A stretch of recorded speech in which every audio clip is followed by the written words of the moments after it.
तो नमस्कार दोस्तों, आपका आपके YouTube channel NS education news पर स्वागत है। फ्रेंड, आज की वीडियो के अंदर हम डिस्कस करेंगे कि भाई जो लास्ट के 10 डे हमारे पास बचे हुए हैं उनके अंदर हम किस प्रकार से तैयारी करें, क्या हमारी स्ट्रेटजी रहेंगी, कितना सिलेबस है वो हमें कवर करना है, कौन से टॉपिक पढ़ने हैं, कहाँ से मॉक टेस्ट लगाना है, इन सभी चीज़ों के बारे में हम डिस्कस करेंगे। तो फ्रेंड्स, इन चीज़ों के बारे में बताता हूँ। तो सबसे पहले फ्रेंड्स, लास्ट हमारे पास 10 डे बचे हुए हैं अभी। सबसे पहला काम तो आपको ये करना है कि फ्रेंड्स, इसमें आपको पैनिक बिल्कुल भी नहीं होना है कि हमारी तैयारी कितनी है या कितनी नहीं है। अगर सोच लिया आपने तो कुछ भी इम्पॉसिबल नहीं है। फ्रेंड, जानते हैं कि लास्ट 10 डे के अंदर हम क्या कर सकते हैं, क्या नहीं कर सकते। तो फ्रेंड, सबसे पहले इन लास्ट 10 डे के अंदर जितना आपने अभी तक पढ़ा है उसका रिवीजन देना है। अब अभी तक पढ़ा है उसमें भी मैं आपको बताऊंगा कि इन टॉपिक को आपको जीके में ज़्यादा फोकस करना है और इन टॉपिक को आप जो इंग्लिश है उनके अंदर फोकस ज़्यादा कर सकते हो। तो सबसे पहले जानते हैं कि भाई जीके के अंदर कौन कौन से टॉपिक हैं। तो जीके के अंदर सबसे ज़्यादा हमारा जो फोकस रहता है भाई एसएससी एमटीएस के एग्जाम में, वो स्टैटिक जीके पर ही रहता है। मतलब सबसे ज़्यादा क्वेश्चन स्टैटिक जीके के ही पूछे जाते हैं। स्टैटिक जीके कहाँ से करें? तो स्टैटिक जीके में आपको 3 से 4 टॉपिक है, उनको अवश्य पढ़ना चाहिए। आप कहीं से करो, या तो आपके पास कोई बुक मौजूद है वहाँ से कर लो, या फिर आपको मतलब आरडब्ल्यू वाले चैनल है उसके ऊपर नवीन सर के आपको नोट्स मिल जाएंगे कि वहाँ पर स्टैटिक जीके के आप वहाँ पर कर सकते हो। तो सबसे पहला जो हमारा टॉपिक है वो कौन सा है? तो सबसे पहला जो टॉपिक है वो हमारा पास आता है शास्त्रीय नृत्य एवं वाद्य यंत्र। इन दोनों टॉपिकों को आपको कंबाइंड रूप में क्लियर करना है। दूसरा टॉपिक है वो करना आपको लोक नृत्य। लोक नृत्य के भी बहुत ज़्यादा क्वेश्चन पूछे जाते हैं। तीसरा टॉपिक हमें करना है कि जितने भी मेले और त्यौहार हैं इस टॉपिक को आपको क्लियर करना है। चौथा जो टॉपिक करना है वो इंपॉर्टेंट डे। इनको आप एसएससी मतलब एमटीएस के अंदर जो स्टैटिक जीके है उनके लिए तैयार कर लीजिए। इनके अलावा और टॉपिक से मतलब पूछता पर इनका रोल होता है वो सबसे ज़्यादा होता है। अगर इनको तैयार कर लिया तो मान लो स्टैटिक जीके का 80 to 90% जो सिलेबस है वो कंप्लीट हो जाएगा। बाकी फ्रेंड्स, दूसरा सब्जेक्ट आता है हिस्ट्री। हिस्ट्री का भी अच्छा खासा रोल होता है। हिस्ट्री में एशियन से भी खूब क्वेश्चन पूछता है, और जो आपका मध्यकालीन भारत का इतिहास है और जो आपका आधुनिक भारत का इतिहास है इनमें भी बहुत ज़्यादा क्वेश्चन पूछता है। तो जो हिस्ट्री है, हिस्ट्री के अंदर आपको ऐसे तो बहुत सी चीज़ें हैं पढ़ने को, वो सब पढ़ सकते हो, लेकिन आपको एशियंट हिस्ट्री है उसके अंदर मैंने जो प्रीवियस ईयर प्रोवाइड कर रखे हैं आप उन्हीं को देख लो। इस चैनल के ऊपर आपको क्लास मिल जाएगी एशियंट हिस्ट्री के एसएससी एमटीएस की, आप उस क्लास को ही देख लेना, वही आपके लिए बेनिफिशियल साबित होगी। बाकी इसके अलावा हिस्ट्री में आप मौर्य काल पढ़ सकते हो और जो गुप्त काल है उसको पढ़ सकते हो। ज़्यादातर एसएससी एमटीएस का फोकस रहता है वो दक्षिण भारत के राजवंशों पर रहता है, तो वहाँ पर कर सकते हो। फ्रेंड्स, स्टैटिक जीके का एक टॉपिक है वो मैं अभी भूल गया था, वो भी बता देता हूँ। तो इंपॉर्टेंट टेम्पल है, यानी कि टेम्पल से रिलेटेड, मंदिरों से रिलेटेड जितने फैक्ट है वो आप स्टैटिक जीके के अंदर कर सकते हो, क्योंकि यहाँ से भी क्वेश्चन खूब पूछता है। इसके अलावा फ्रेंड, तीनों हिस्ट्री आपको आसानी से क्लियर करनी है। कहीं से भी आप 2-2 3-3 घंटे की कहीं पर मैराथन मिल जाएंगी, उन मैराथन को कंप्लीट कर लीजिए। उन्हीं से आपके क्वेश्चन देखने को मिल जाएगी। चाहे किसी भी चैनल से कीजिए, आप जो भी करना चाहो उस चैनल से, चाहे नवीन सर से कीजिए, चाहे इसके अलावा मतलब वे टू सक्सेस वाले चैनल है उससे कर लीजिए। इसके अलावा भी अन्य जो चैनल जिससे आपको अच्छा लगता है वहाँ से कर लीजिए।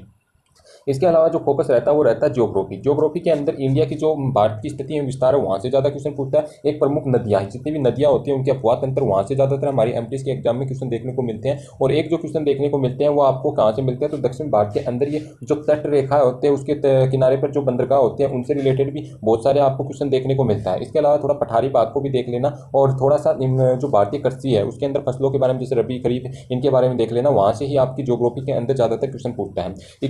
इकोनॉमिक्स के हमारे एमटीएस के एग्जाम में 2 से 3 क्वेश्चन पूछे जाते हैं। ज़्यादातर आपका जो फोकस रहता है इसमें मुद्रा वाले सेक्शन पर और राष्ट्रीय आय वाले सेक्शन पर, इन 2 टॉपिकों पर ही रहता है। इन 2 को अच्छे से तैयार कर लेना और एक्स्ट्रा मत तैयार करना है इसके अंदर। बाकी बात करते हैं कि भैया आपने इसका तो बता दिया, तो लेकिन अब और कौन सी टॉपिक है? तो और हमारे पास सिर्फ साइंस के अंदर क्या पूछता है? तो साइंस के अंदर बायोलॉजी में आपके जो रोग हो गए, उन रोगों से संबंधित विटामिन हो गए, इनसे संबंधित ज़्यादातर फैक्ट पूछता है। जैसे प्रोटोजोआ से होने वाले रोग कौन से हैं, इनसे ज़्यादातर आपके एग्जाम में क्वेश्चन देखने को मिलते हैं। फिजिक्स में आपके बेसिक पूछे जाएंगे कि इंपॉर्टेंट खोज पूछ सकता है आपसे, या फिर जो मतलब प्रमुख गति के नियम है वहाँ से पूछ सकता है। तो नॉर्मल क्वेश्चन पूछे जाएंगे। और केमिस्ट्री से इंपॉर्टेंट फॉर्मूले हैं वहाँ से क्वेश्चन ज़्यादातर पूछे जाते हैं, इसलिए केमिस्ट्री में वहाँ पर ज़्यादा फोकस कर लेना आप। बाकी बात करते हैं हम किसके ऊपर? तो ज्योग्राफी बता दिया मैंने, स्टैटिक जीके बता दिया, हिस्ट्री बता दिया। आपको हिस्ट्री में तीनों पार्ट क्लियर करने से कहीं से आप मैराथन लेकर क्लियर कर सकते हो। इसके अलावा हमने मतलब इन चीज़ों के बारे में जान लिया। अब जो पार्ट बचा है इसके अंदर वो हमारे पास क्या बचा है? तो ज्योग्राफी पढ़ लिया, हिस्ट्री पढ़ लिया हमने, और मतलब और किसके बारे में बता दिया? इकोनॉमिक्स के बारे में बता दिया, स्टैटिक जीके के बारे में बता दिया, और जो साइंस है उसके बारे में बता दिया मैंने। तो लगभग पार्ट है वो जीके का मतलब इसके अंदर क्लियर हो जाता है। अब एक इंपॉर्टेंट पार्ट इसमें बचता है जीके के अंदर, पॉलिटी। भाई पॉलिटी में कहाँ से क्या करना है उसके बारे में बताता हूँ। तो पॉलिटी के अंदर आपको जितने भी इंपॉर्टेंट आर्टिकल्स हैं, चाहे राष्ट्रपति से रिलेटेड हो, चाहे हमारे पास मतलब जो 1 से लेकर 30 तक आर्टिकल है उनसे बहुत ज़्यादा क्वेश्चन देखने को मिलते हैं। चाहे राज्य के नीति निर्देशक तत्व हो, भारत की प्रस्तावना हो, इनसे रिलेटेड, सर्वोच्च न्यायालय से रिलेटेड, अटॉर्नी जनरल से रिलेटेड, ये जितने भी इंपॉर्टेंट आर्टिकल है इनको देख लेना, मतलब इनको आपको क्लियर करना। इसके अलावा और क्या करना है? इसके अलावा पॉलिटी के अंदर आप मतलब ये पूछ लेता है लोग कि भैया ये संविधान के कौन से भाग से लिया गया, तो इंपॉर्टेंट भाग देख लेना। और आर्टिकल देख लेना। इसके अलावा पॉलिटी में और कुछ नहीं देखना। 1 से 2 घंटे का काम है, पॉलिटी आसानी से क्लियर हो जाएगी। और एक टॉपिक इसके प्रमुख संविधान संशोधन है। पॉलिटी का बहुत अच्छा खासा रोल रहता है जो इसके अंदर रहता है। बाकी जो क्वेश्चन पूछेगा वो करंट अफेयर के 3 से 4 पूछेगा। तो आप 12 मंथ की चाहे आप किसी भी चैनल से क्लियर कर लेना, चाहे राजा जी गुप्ता वाले से कर लेना, चाहे आप वे टू सक्सेस वाले से कर लेना, चाहे क्रेजी जी के टेक से कर लेना, चाहे RW आपको मतलब गागर में सागर करंट अफेयर प्रदान करे तो वहाँ से कर लेना। इन करंट अफेयर की एक क्लास ले लेना 12 महीने की, उसी से आपको क्वेश्चन देखने को मिल जाएंगे। तो ये तो रहा हमारा जीके का। अब इंग्लिश में कौन कौन से टॉपिक है। इंग्लिश में आपके डायरेक्टली बताता हूँ कि 5 क्वेश्चन तो आपको पूछा जाता है किससे, तो ये मतलब हमारे पास ये क्लोज टेस्ट होता है, इससे 5 क्वेश्चन यानी कि 15 नंबर का तो सीधा क्लोज टेस्ट आ जाता है। तो क्लोज टेस्ट आप जितने भी SSC MT के प्रीवियस ईयर उनको देख लेना, बाकी उसके अलावा कुछ नहीं देखना है। इसके अलावा आपको जो इंपॉर्टेंट टॉपिक है उसमें क्या क्या पूछेगा, तो टेंस हो गया, वॉइस हो गया, नरेशन हो गया, और इसके अलावा एडजेक्टिव हो गया, और एडवर्ब हो गया, और नाउन हो गया, और सब्जेक्ट वर्ब एग्रीमेंट हो गया, और इसके अलावा आपका और जो टॉपिक बचता है वो इसके अंदर कंजक्शन होगा। इनके अलावा इसके अंदर किसी अन्य टॉपिक से नहीं पूछता है ग्रामर के अंदर आपके SSC MT के एग्जाम में। तो इनसे रिलेटेड भी मैं ज़्यादातर प्रीवियस ईयर पर ही फोकस करने के कहूँगा कि जितने प्रीवियस ईयर क्वेश्चन है SSC MT के वो देखिए। आप आपको मेरे चैनल के ऊपर SSC MT प्रीवियस ईयर की बुक है वो NS एजुकेशन न्यूज़ पर मिल जाएगी, वहाँ पर आप ज्वाइन कर लेना, वहाँ पर आपको मैं PDF प्रोवाइड कर दूंगा। इसके अलावा और क्या करना है आपको, इसके अलावा जो आपको करना है वो वोकेब आपको क्या करना है, तो लास्ट आपको 5 ईयर चाहे RW के ऊपर मतलब सर ने प्रोवाइड कर रखी है कि PDF फॉर्मेट के अंदर उन्होंने सेक्शन वाइज, तो वहाँ से आप सिनोनिम, एंटोनिम, ईडियम फ्रेजेज और वन वर्ड, ज़्यादातर मैं वन वर्ड और ईडियम फ्रेजेज पर ज़्यादा फोकस करूँगा क्योंकि वहाँ से एजीटी क्वेश्चन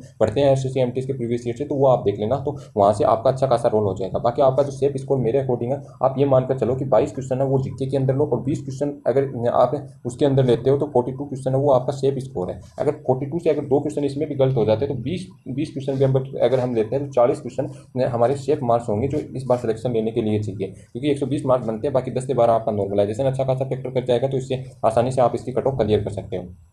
तो फ्रेंड्स इतना ही आपको पढ़ना है, पैनिक बिल्कुल नहीं होना है, अच्छी तैयारी करो और अच्छा रिजल्ट दो, तभी मतलब हमें भी खुशी मिलेगी और आप लोगों को भी खुशी मिलेगी। तो वीडियो पसंद आया तो वीडियो को लाइक करें, शेयर करें और चैनल को सब्सक्राइब कर दें। Thanks for watching my video.